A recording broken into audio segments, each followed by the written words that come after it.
Hello friends, I'm again back with the letter B. As we all know, if you have seen the previous video, I'm here to help you in your preparation for the net set examination in the field of home science and home economics.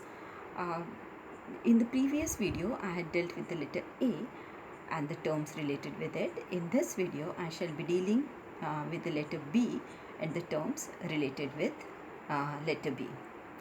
I'm sorry for the voice quality of the videos because of the lockdown situation. I'm not able to purchase the microphone needed to make a very good video and other materials also. So please bear with me. And so the first term today related to the letter B is the term bleach. We love the colors which are in our fabric or clothes. The we know that the color which is on our fabrics is because of the dyes used on them. So what gives dyes their color? In the dyes there are certain molecules which are known by the name of chromophores, which gives dyes their colors.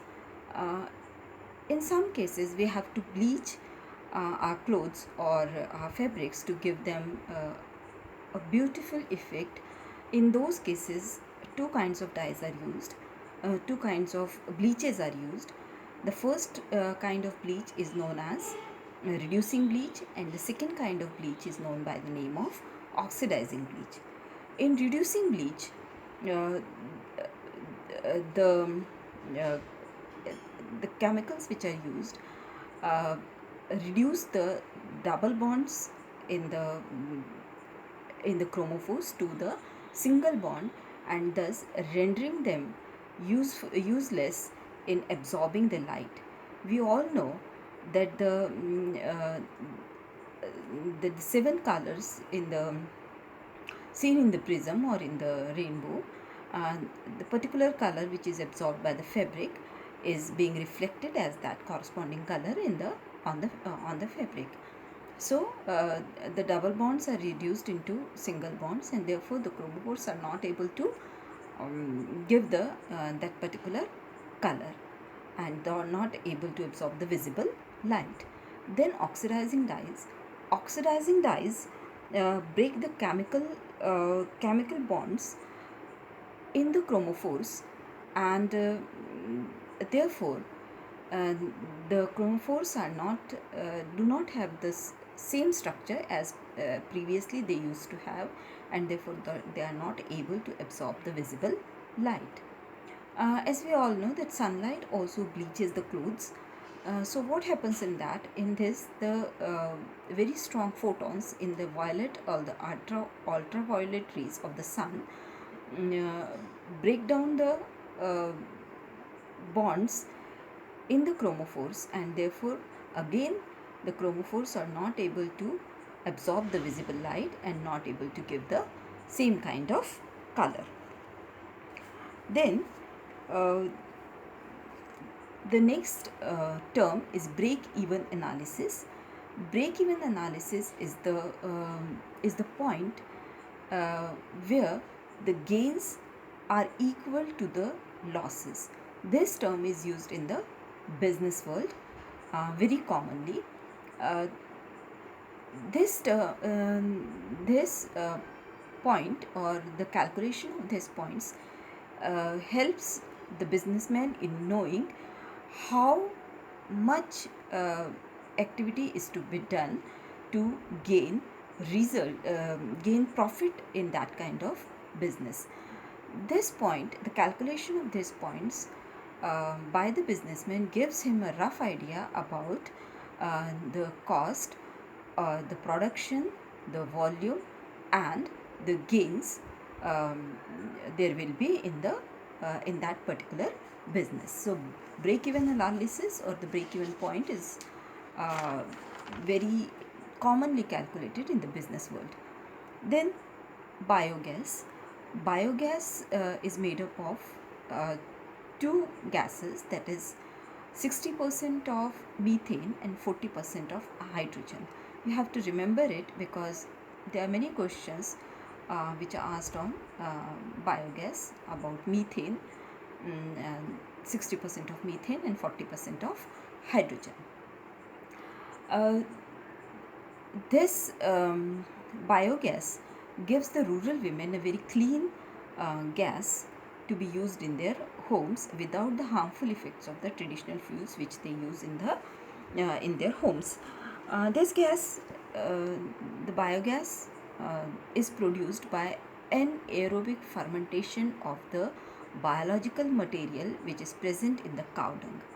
This anaerobic fermentation takes place in specially built tanks where the cow dung is put, and there this fermentation takes place. Anaerobic, as you all know, that the microorganisms convert the act on the biodegradable material and convert it into and a byproduct. One of the byproduct is biogas, and these bacteria work in the absence of oxygen. That is why it is called as anaerobic fermentation. Next term is basic research. Basic research is also known by the name of fundamental research and by the name of pure research. This is done purely to gain knowledge, and it is this kind of research is carried out in the laboratories and to give certain kind of theories, to arrive upon certain kind of theories. Then there is B12 or vitamin B12. Vitamin B12 is also known by the name of cyanocobalamin, and the deficiency of cyanocobalamin or vitamin B12 results in pernicious anemia. The term anemia, as we all know, is related to the term is related to blood. So in pernicious anemia, the erythrocytes are not able to mature and develop properly because of the deficiency of vitamin B12. In certain diets, the vitamin B12 is lacking, therefore pernicious anemia occurs, or sometimes the diet is very good in vitamin B12, but the person, the gastric juice in the person's body is lacking in some kind of glycoprotein which is known as intrinsic factor, and therefore the person's body is not able to absorb vitamin B12, and it results into a deficiency of vitamin B12. One thing more, that vitamin B12 is not manufactured in the human body or in the animal body. It is made by certain microorganisms. Then the term based. Based is the term from clothing and textile. Based is a long, removable, temporary stitch. These three things should be known to you. It is long, removable, temporary stitch which is used to join two fabrics together. After it is joined properly on machine, this basting can be removed easily. Then the next term is breakfast cereals. Breakfast cereals are of two types: ready to eat cereals, and the second type is uncooked breakfast cereals. Uncooked breakfast cereals, as we know, that nowadays, even if you add boiling water to the cooked cereal, the processed cereals, it becomes ready immediately to be eaten. So in processing this uncooked breakfast cereals, the processing is done to improve the cooking time, to improve the texture of the food, and to improve the digestibility of the food, so that within a minimum time it can be cooked and it can be digested properly. That is uncooked breakfast cereals. And then ready to eat cereals. Ready to eat cereals are uh, those cereals in which are puffed, which are granulated, which are flaked, or which can be in the form of shreddings also. So in ready to cook cereals, uh, dexterization takes place. Dexterization of the starch takes place, and not gelatinization of the starch. So this has to be remembered, that dexterization of the starch takes place in ready to cook cereals. So the this is the chemical process which is involved in preparing ready to cook cereals. So what kind of food material is used here in ready to cook cereals? Here we can use rice, we can use oats, barley, then we can use wheat, and maize also. So these can be puffed or flaked, or granulated or shredded. In this, um, sugar or syrup or malt extract or honey can also be added to make this kind of cereals.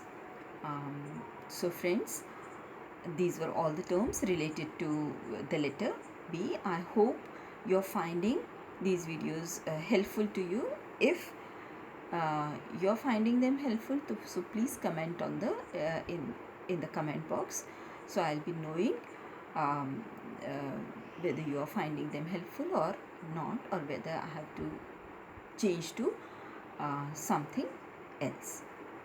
So thank you very much for watching. Take care of yourself and your family.